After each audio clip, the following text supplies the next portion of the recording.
Whatever you guys.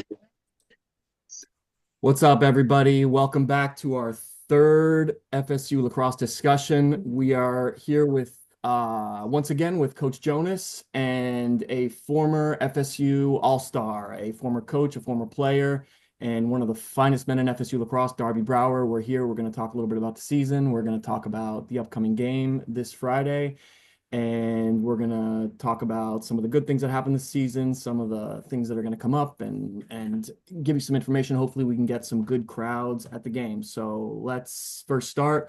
What's up, Jonas? Good to have you back. Thanks for having me on, George. And of course, Darby, always a pleasure. George, appreciate the invite and with Coach Jonas, my guy. It was awesome. It's such a sick week. I'm pumped. I'm pumped. Yeah. Yeah, we got a lot coming up, and Darby, I appreciate you joining us on this call on such short notice. It's great to have a legend in the chat. Oh, absolutely. I got to show you guys really quick. I'm still at my office doing my fun finance, but I got to show the world, my boys, my little Florida State Tallahassee corner. All right, so we got There we go. Dad and I in the jerseys, got our Natty Champ 2013 hat, got my 2019 National Tournament Lacrosse or Natty Tournament roster. So I need you to update this and get a 2025 Natty Tournament. So that's my roster and our team pick in front Heck of yeah. Doak. That's the And plan. here's the 2019 Natty Champ cover of the magazine, MCLA magazine. So Jonas, it's time for this to get updated. We need a 2025. Got this one my wife made me when I first was in your role in that nice little stadium that George is in right now. I've got my 2017 Leon High School Oh, plaque. wow. Class of 17. That's Coach me. Jonas was a captain of this team. One of my first, well, no, that was like midway through me coaching you. Then I got my boys, FSU lacrosse, got my senior year jersey, my tally pillow, old coaching whistle, and a couple of the old FSU diplomas. So the Of course, FSU your section diploma of is the on the floor. office. You don't even put that up. The what, dude? I mean, come on. At this point, if it's not obvious I didn't graduate from there, then what was the point of the decade in Tallahassee? I So love the yeah, shrine. I love it. the The shrine. Tallahassee corner is alive and well. That's awesome. I see the CPXRs and those 2019 Oh helmets. yeah, that's how you know, and that's like not even when I was playing. That was just art. No, I was It's long coaching. overdue. So yeah, baby. Heck yeah. Well, we plan on getting the XRS pros out there. So That's right. That's right. yeah. I'm fired up. I've been I've been texting all my buddies I coached, all the buddies I played with. One, it's so sick. The SCLCs are in Jacksonville. I love that update a couple years ago. I'm biased. I live here. I'm from here. But then two, George, when's the last time we had an FSU UF actual playoff game? You know, the only I was thinking about that. The only time that I can remember when there was an FSU playoff game against UF, this was years back. I don't know if you guys knew this, but FSU played UF in Doak Campbell Stadium. I did know that. Did you guys remember that? Did you know that, Jonas? I was in high school when that was going on, and that's just like a dream. That's actually part of the reason why I wanted to play for Florida State lacrosse was to, possibly have the opportunity. Obviously, things are different now, but that was legit. I never got to attend one, but I knew they were happening. Yeah, yeah. Well, that year, I'm pretty sure that year there was also a UF FSU playoff game. SCLC, yes. I Yeah. mean, and the fighting front, like the last couple of years, we've gotten the like Saturday and Friday mid-afternoon time slots. So like the fact that it's a rivalry game and playoff and national seeding implications, and it's Friday night lights, like I come on. How's it? I just think that's the sickest combination. Yeah, well, hopefully we'll get a lot of fans. Just for everybody who knows, the game is this Friday, so that's April 18th at 7:30 p.m. at Bowles School in Jacksonville. This is the second round of the playoffs, correct? Yep. It's So semifinals right now. we'll talk about the win in a minute, but just for everybody who knows, it will be live streamed, same place. But if you are in the area, I know that there's a lot of alumni who live in, St. Augustine, Jacksonville area, Ponte Vedra, even Orlando, or anybody in that area who wants to come to the game. Now is when we need your support. The game will be live streamed, and we will have a special guest announcer for the live stream, who is no other than our own Darby here. Darby, you want to say a little something about that? Yeah, fired up for that. I'm gonna get to say a few words to the boys pregame. hopefully get to fire them up a little bit.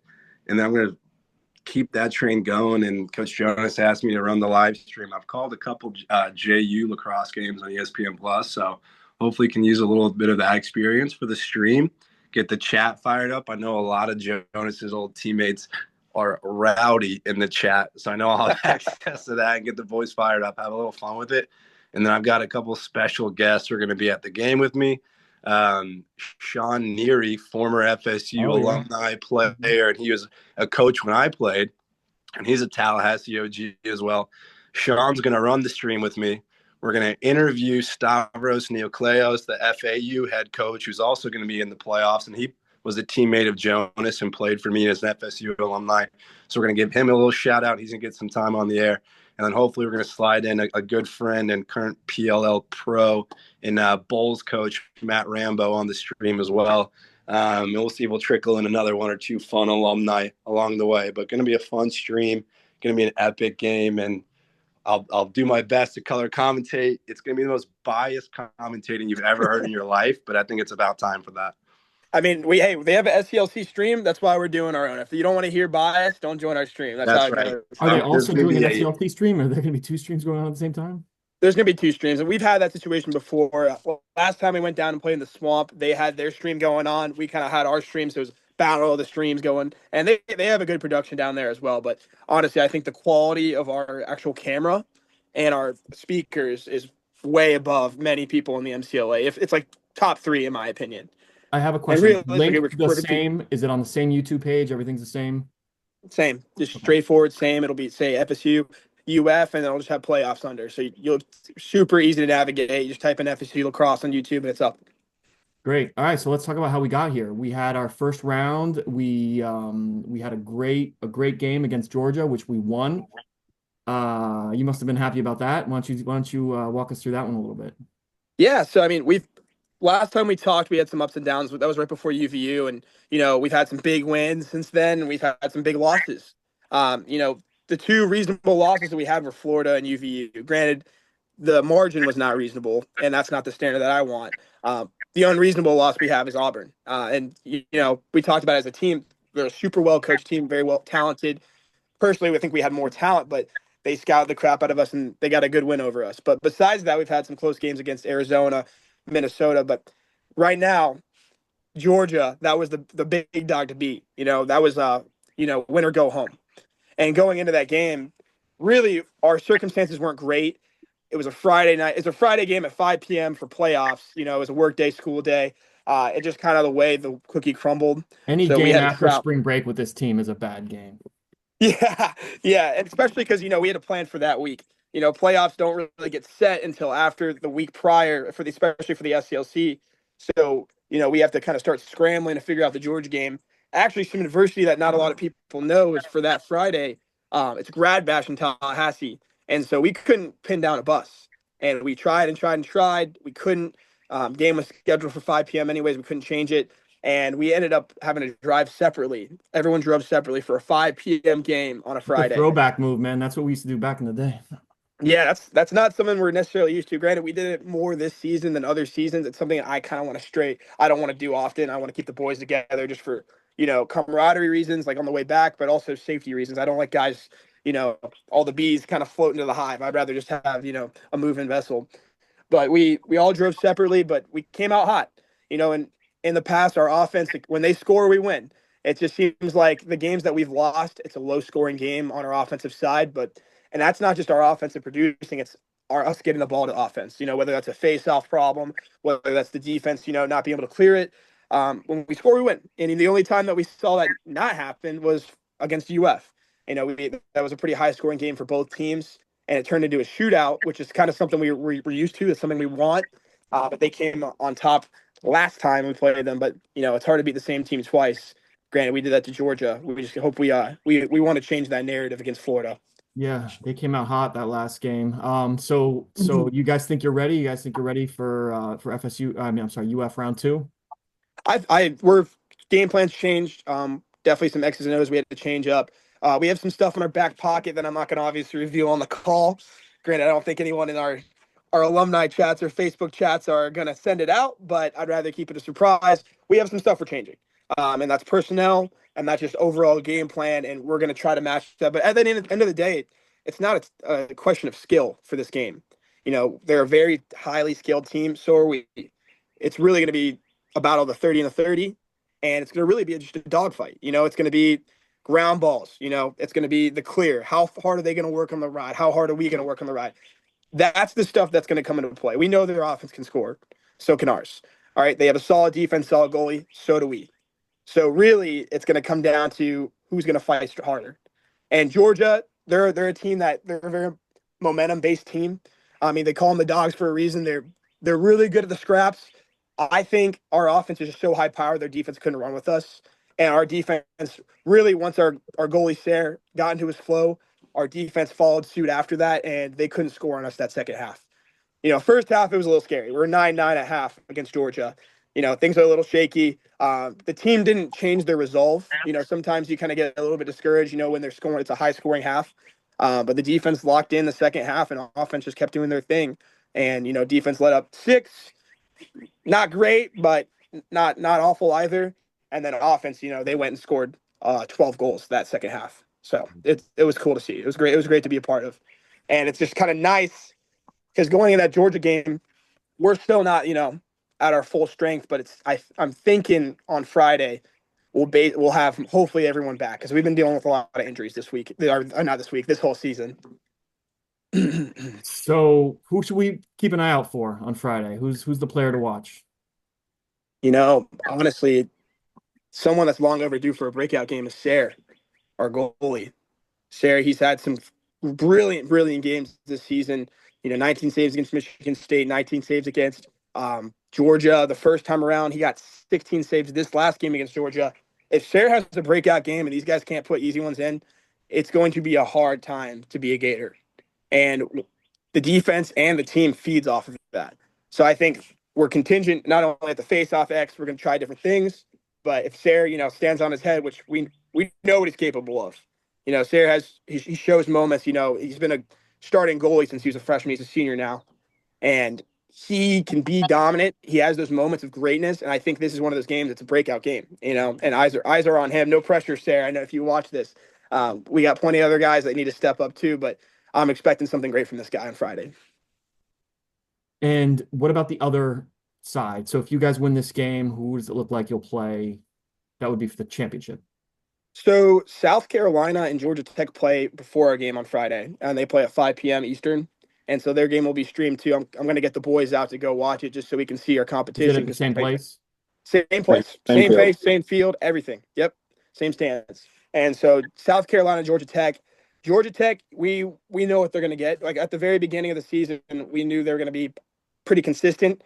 Their ceiling was kind of set at the beginning of the season, just because that program, Ken Lovick, he does a great job, has a great staff. That system's in play. Those boys are going to have the same system regardless, and they have those breakout players on attack. But they've been consistent this whole season. South Carolina, on the other hand, they started slow. They got a really young offense, talented offense, but they have a veteran defense. And so they had a couple pretty bad losses at the beginning of the season. But now they're on an 8-0 run, and they're dangerous. They're kind of that beast that's going to take out some teams. Like those at-large bid guys are scared. There's a lot of teams like Boston College, Tennessee, Colorado, even us, where, regardless of the outcome, there's a chance for an at-large bid. South Carolina is one of those teams that, they can end someone's season that way because they're coming out hot. And what I saw against Auburn with them, their offense, their off-ball cuts are always there. It seems like they can't miss. It seemed like they couldn't miss off-ball, which was pretty dangerous to see from a defensive standpoint as a coach. Even if you're playing good defense, if they can hit those little cracks, in the seams, it's problematic. And their defense, they brought a lot of guys back. So they're very dynamic. They're full of freshmen and sophomores on their offensive line. But defensively, they have those older veteran captains, that have been holding it down this entire season. So that's a pretty dangerous team. And Georgia Tech is equally as dangerous. But I think when it comes to pulling away and breaking away, it just sounds like South Carolina has that factor. Granted, Pierce Corral's on that lefty attack on Georgia Tech, and Brooks Barrow, that righty, and then the third attackman too. He is probably I think he has the most points in the SLC. They're dangerous as well. And it's just how does South Carolina match up against them? Can those polls contain them? So it's going to be a fun game to watch, personally. When is that championship game? 3 p.m. on Saturday. Saturday. Okay, so that's important also to anybody who's listening. We win Friday at 7:30. The next game is the following day, Saturday at 3. That game will also be live streamed. Darby, you doing that one too? I'm Dave. The boys win. I'm there. That's what I like to hear. Thank you. So that's it. We have a big weekend of lacrosse. We have a lot going on. If you have not been following FSU lacrosse, now is the time to start. 7:30 Friday. We got a tailgate. We got anything lined up pregame, Darby, that you know of? Yeah, if anyone's in town, alumni, reach out through the Facebook alumni page. We can connect. I know there's gonna be a good squad of us local Jacksonville alum that are there. A couple guys that I played with, that Sean Neary played with, a couple guys that I coach. So please reach out any of the Facebook groups. Let us know. I know there's gonna be a big contingent of the current player families probably throwing tailgate as well. So if you're looking for getting together, friendship, supporting the boys, reach out. We'll connect you with where the tailgate action is. Bulls is an awesome setup. It's going to feel like a really good playoff vibe. Under the lights, Friday night. It's going to be an awesome, awesome rivalry game, playoff game. We're just excited for Coach and the boys. And if there's anybody watching this, any alums, reach out to your people. Reach out to the guys from your years. If you're living in the Jacksonville, Ponte Vedra, St. Augustine, anywhere in that area, reach out to your guys, the guys you played with, tell them to come out. We got to get a lot of support. We know UF is going to come with a lot of support, so we've got to match that. If you're an alumni and you're not on our Facebook group, please, contact your team president if you don't know any of our information. I don't like to put it publicly because it just gets spammed, but also you could put comments in this video on YouTube and we'll respond that way as well. Hopefully, I mean, if Darby has some, if a tailgate's put together, we'll definitely let everybody know. But other than that, it should be a great day of lacrosse on Friday and also a great day of lacrosse on Saturday. So Jonas, we're wishing you the best. We know it's going to be a lot of fun. I can't wait to watch the stream. I wish I could be there. Darby, although I've gotten pretty used to the guy who's been announcing the games for the past one, I'm looking forward to hearing what we'll bring some juice. You put me in that environment and in front of the boys, I'm gonna be absolutely riled up. So I'm gonna be screaming and yelling when things go well. PG. Oh yeah, I'll keep it PG. I'll keep the tape on. I'll keep the filter on, but I'll absolutely be fired up. So I'm gonna do my best to not do any backseat coaching while I'm live streaming, but hey, the audience will hear my live thoughts, so we'll be happy about it. That's what I like to hear. Jonas, any last words? So I guess the closing thing I could say is we have a really, really high shot at making nationals this year, and since 2019, in the last 2 seasons we've had the same feeling, but we had some major losses at the end. This feels different. We're gonna do our best, to make this run, for playoffs and guarantee a spot, whether take down Florida or it's winning the whole thing. That's our goal right now. But keep a lookout because, we got hit by a lot of, funds this year that we weren't ready for. Some cost with buying brand new uniforms because of trademark. They came after us. If you don't know, this fall, if you look back in that first video with Ryan Farquhar, I know you guys talked about that a lot. But we had to buy brand new uniforms. We had to buy basically everything. We had to start from scratch uniform wise. So that kind of destroyed our budget. So keep a lookout. We're going to have another fundraiser coming up, and it's going to basically be sponsoring guys for flights to nationals. So keep a lookout. Use our support, guys. Flights are expensive. Hotels are expensive. It's an expensive trip. And, these guys are young. They don't have jobs yet. Their parents are probably sick of giving them any more money. So we probably will have another fundraiser. We'll get out the information as much as possible, and anything you can do to help at that point would be greatly appreciated. Appreciate that. And we're going to try to, circumvent the whole third party. They take so much percentages out. We just want to go straight to the bare bones and, get these boys over to Austin, Texas. That's right. Well said. All right, gentlemen, have a great time tomorrow. We're looking forward to it. Good luck and go Noles. Go Noles. Go Noles.